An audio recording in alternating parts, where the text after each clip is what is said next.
Plant-based food is dense at a micronutrient level and is less caloric, which is why vegans tend to be slimmer and healthier. But muscle building requires calories that can escape the satiety easily provided by the plant kingdom. In my opinion, the first mistake of vegans looking to gain muscle mass is an insufficient diet. Muscle building requires a minimal caloric threshold after exercise. Looking to gain muscle tissue in a caloric deficit is swimming against the tide.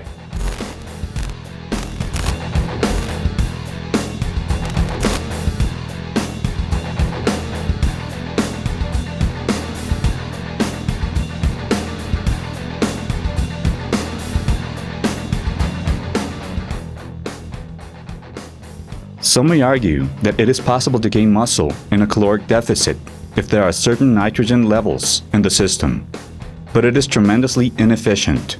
Looking for muscle development in a caloric deficit is a bad idea. Strength may be developed, but hypertrophy will be very unlikely. Similar to giving water to a plant, but denying it enough light and expecting it to grow.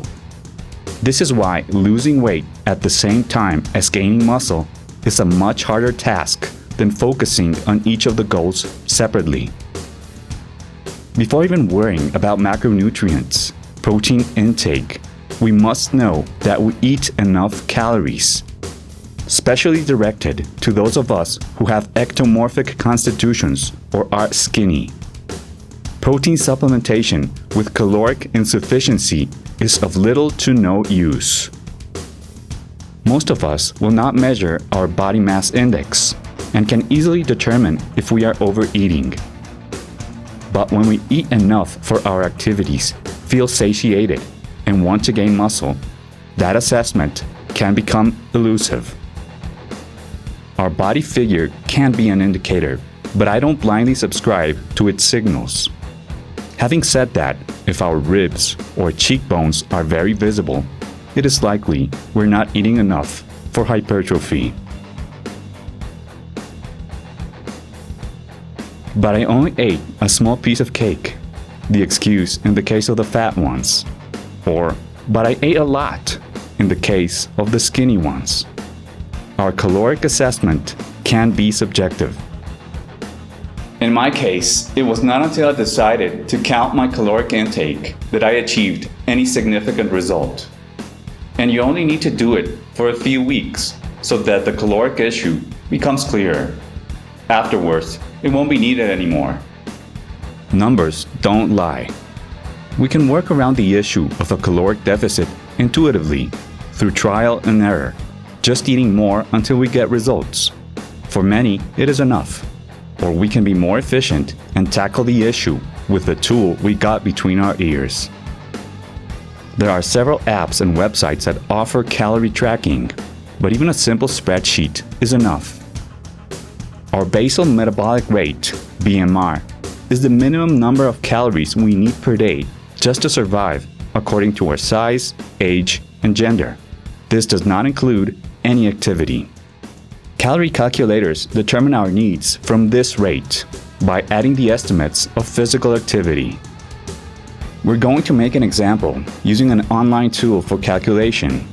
It is not a suggested website, it's just a free calculator, similar to others.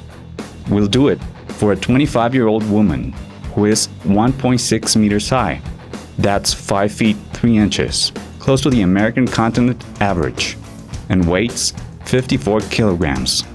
That is 119 pounds, typical of someone healthy and slim. The basal metabolic rate is 1,254 calories, the minimum to survive in a still state. Once this is determined, we can estimate the caloric need of daily activities, obviously depending on the intensity of the tasks and exercises we perform. If we are looking to gain muscle, moderate to intense activity 4 to 5 days per week is common. Training more than 5 days a week and less than 3 for hypertrophy is hardly suggested for the vast majority. 1,944 calories would be the estimate required just to maintain the current weight. to gain muscle and weight, it is required to increase that intake. The calculators suggest ranges to lose and to gain weight. A subjective and conservative suggestion to gain muscle and not accumulating unnecessary fat is to increase from 200 to 300 calories a day. In cases of heavier individuals, from 300 to 400 calories. For the example, about 2,190 calories a day is a reasonable objective. Now, we'll do the example for a 25-year-old man who is 1.73 meters, that is 5 feet 8 inches, close to the average in the American continent, and weighs 60 kilograms, that's 132 pounds, a healthy weight and typical of someone thin for that height. The basal metabolic rate is 1,562 calories. Maintaining current weight requires 2,420 calories, and a suggested intake of 2,680 calories may be a conservative daily target for weight gain. We will write down everything we eat in the day, even the smallest thing, for a few weeks, and we will determine a caloric count. It is necessary to use a scale for everything that doesn't come in a package and for partial portions. It is easier if we cook our food. When this is not the case, we can determine an estimate using reference sources available on the web. If we use more specific apps, we can automate the process and generate food and exercise databases. These values can be reviewed. Muscle takes time to grow. The variable maximum for a novice of average height is 2 to 4 pounds a month. For someone advanced, it is 1 to 2 pounds. Accumulating a little fat and water in the process is almost unavoidable and necessary. For most, it is barely noticeable, since it is accompanied by muscle. The task may be tedious for some, but once we've done it for a few weeks, it won't be needed anymore. We will have a much clearer notion of the caloric content of many foods and our needs. For individuals who have problems eating or with satiety, I suggest 1. Include more fats in your diet. Fats have more than twice the calories of protein and carbohydrates. 2. Eat 4 to 6 servings a day. 2 or 3 servings or times a day may be insufficient to fill the requirements, and for those who have problems feeling full. 3. Avoid fasting and laxative drinks. 4. Cook your own food and take the daily portions with you. Suggested foods to easily reach your calorie requirement. 1. Peanut and peanut butter, about 570 calories in 100 grams. 2. Cocoa or chocolate, about 440 calories in 100 grams. 3. Avocado, 160 calories in 100 grams.